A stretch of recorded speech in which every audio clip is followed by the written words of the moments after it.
Yao, kamusta mga kami sports? Welcome back sa ating YouTube channel. Ngayong araw na ito, ay pag-uusapan natin, Austin Reeves and Nasser. Pag-uusapan na din natin, LeBron James handa na next season. Ginulat nga ng Lithuania ang Team USA dahil marami nga ang nag-e-expect na Team USA na ang mananalo dito.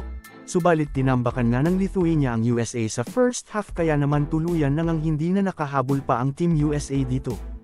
Kaya naman trending nga ang pag-trash talk ng isang player ng Lithuania kay Austin Reeves matapos nga itong makascore ng end 1. Subalit ayon nga sa nang-asar kay Austin Reeves ay inutusan lamang siya ng kuya ni Reeves na si Spencer Reeves na asarin nga ito kapag nagkaharap sila. Marami nga rin ang naging batikos kay Austin Reeves dahil nga sa weakness nito sa depensa sa loob ng paint dahil palagi nga itong nilalamon ng mga big mans. At understandable naman yun para sa akin mga Kamiza Sports dahil guard nga ang posisyon nitong si Austin Reeves at hindi center. Kahit nga natalo ang Team USA dito ay pasok pa rin sila sa semifinals kaya naman abangan na nga lang natin kung makakabawi nga ba sila sa Lithuania. Ano ang masasabi mo dito?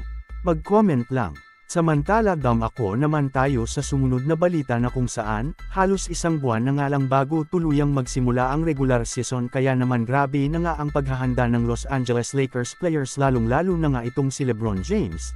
Kaya naman trending nga ang inilabas na balita ng Lakers Nation patungkol sa naging ni LeBron James habang ito nga ay nag-e-ensayo, at ayon nga dito na ang pagod nga daw ay nasa isip lamang, kapag sinabi mo nga daw na pagod ka ay mapapagod ka.